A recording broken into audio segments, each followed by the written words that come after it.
फौजी साहब बहुत शुक्रिया मैं शो में ज्वाइन करने के लिए। फौजी साहब, आज आपने जब इजलास मुलतवी किया तो आप लोगों की तरफ से कहा गया था कि हम चाहते हैं कि अपोजिशन से एक दफ़ा और रब्ता किया जाए। स्पीकर साहब ने किया भी, अपोजिशन ने जवाब दिया भी। अब आज अपोजिशन ये कह रही है कि हम स्पीकर साहब के साथ बैठे थे तो स्पीकर ने कहा कि मुझे भी हुकूमत ने नहीं बताया है और मुझे भी एतमाद में लिए बगैर इजलास बुला लिया है। क्या वाकई इत्तेहादियों को मनाया और बुला लिया, स्पीकर को भी नहीं बताया?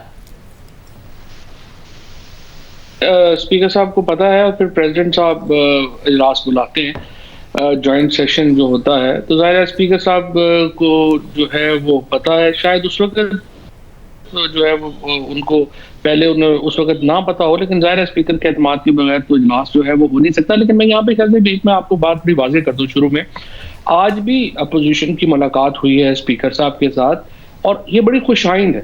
हम अपोजिशन को साथ लेके चलना चाहते हैं। हम रोजाना यहाँ पे ये डिबेट होती है कि इलेक्शन फेयर नहीं है।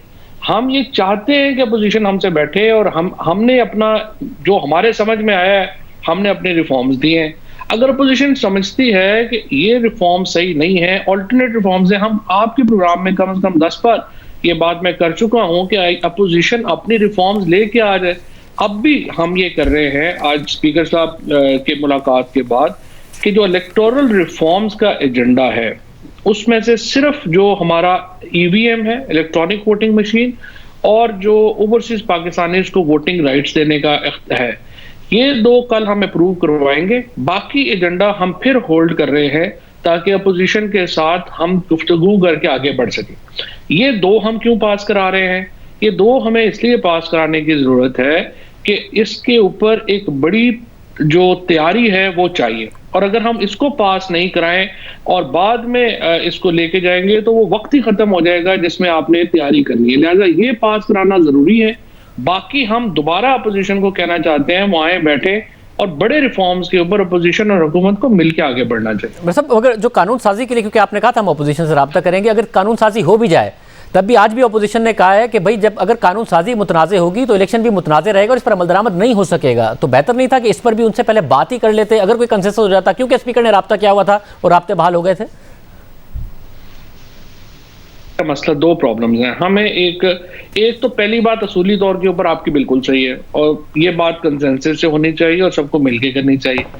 दूसरी तरफ मसला ये है कि 1-1.25 साल से हम मुसलसल अपोजिशन से कोशिश कर रहे हैं कि वो आए बैठे, वो बात नहीं हो पा रही। अब हम अगर इससे ज्यादा हम डिले करेंगे तो फिर अगर अपोजिशन मान भी जाएगी तो हमारे पास टेक्निकली पॉसिबल नहीं होगा उसको एग्जीक्यूट करना।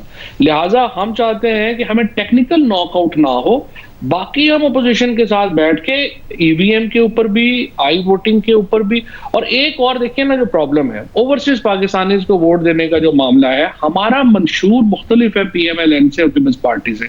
हमने वादा किया हुआ है कि ओवरसीज पाकिस्तानीज जो है वो इंटेग्रल पार्ट होंगे पाकिस्तान के पोलिटिकल सिस्टम का।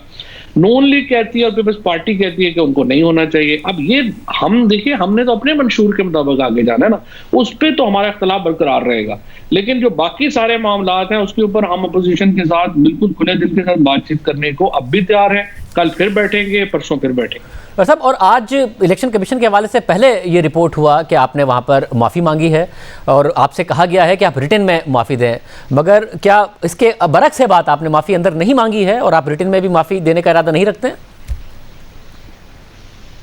स्टेटमेंट वहाँ पे जो है वो जमा करा दी है। और देखिए, मैं वकील हूँ, हम लोग इदारों के साथ और स्पेशली जुडिशल इदारों के साथ बना के रखते हैं, बना के चलता है। सो मैंने तो सीधा बात है, मैंने कहा था कि मैं इस बखेड़े में नहीं रहना चाहता कि मैं आपको लिख के दूं, आप फिर मुझे नोटिस करते फिर ये वो करें। तो I really want to end it. Obviously it's up to now election commission how it they treat my statement. यानी आप रिटन नहीं लिख के देंगे, अपॉलॉजी नहीं करेंगे? स्टेटमेंट अपनी जमा करवा दिया। और आपने कहा कि ये काबीना की राय होती है जो आप देते हैं, आपकी ज़ाती राय नहीं होती है, तो ये काबीना की राय है कि इलेक्शन कमीशन माउथपीस बन गया है या फिर एक हेडक्वार्टर बन गया है और चीफ इलेक्शन कमीशन को इलेक्शन लड़ लेना चाहिए, बेहतर है? An information obviously I will represent जो भी कैबिनेट होगा उसकी ओपिनियन को। और दूसरी तरफ यह है कि ये जो सारी स्टेटमेंट्स हैं उसका एक कॉन्टेक्स्ट होता है, लंबा चौड़ी उसमें जो है वो बात है, और इसीलिए वो मैंने स्टेटमेंट अपनी लिख के दे दी है। Let's hope election commission will consider that. मतलब क्योंकि आज आपने प्रेस कॉन्फ्रेंस में कहा कि आप एहतराम करते हैं इलेक्शन कमीशन का, तो दो बातें एक साथ हो नहीं सकती हैं। अगर आप फिर काबीना को रिप्रेजेंट करें तो काबीना समझती है कि इलेक्शन कमीशन नून लीग का हेडक्वार्टर बन गया है, चीफ इलेक्शन कमिश्नर को इलेक्शन में खुद हिस्सा ले लेना चाहिए ओहदा छोड़ के, मगर फवाद चौधरी जाती तौर पर एहतराम करते हैं चीफ इलेक्शन कमिश्नर का भी और इलेक्शन कमीशन का भी, मगर काबीना को रिप्रेजेंट कर रहे होते हैं, ऐसा है। So let election commissioner decide that, फिर उसके बाद बात कर लेंगे, पहले मुझे जरूरी फंसवाना है आपने। बहुत शुक्रिया।